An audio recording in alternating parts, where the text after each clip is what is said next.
Zwa u gonyiswa mitengo ya zwivhaswa ndi khaedu khulwane vhukuma kha vhareili vha dzigoloi vhane vha khou kokodza u lemela nga u ḓura zwishumiswa zwa ḓuvha na ḓuvha. Mitengo ya pharafeni i khou ḓo gonya nga masenthe a 13 u swika kha masenthe a 17 nga lithara nthihi. Rannda yo kwamea ya fhedza i tshi khou tsela fhasi tshi vhambedzwa na dolara nga kotara yeneyo. Zwo tsimuwa muḓagasi kha ḽino na zwone zwi vhonala zwo vhea ḽino kha tshiimo tshi si tshavhuḓi tsha ikonomi. Obviously, the Rand has also taken a knock amid risky sentiments weighing against the local currency. For instance, if you look at the interest rate differentiations with regard to the US, obviously that is also taking a knock with regard to the currency.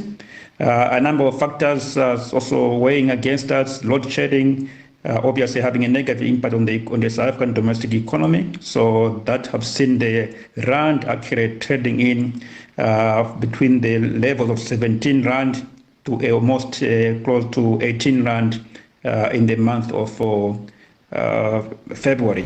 Mutengo wa ole wone u vhonala u tshimoni tshavhuḓi tsha miṅwedzi yo fhiraho. There is a number of factors that actually influence the global oil prices.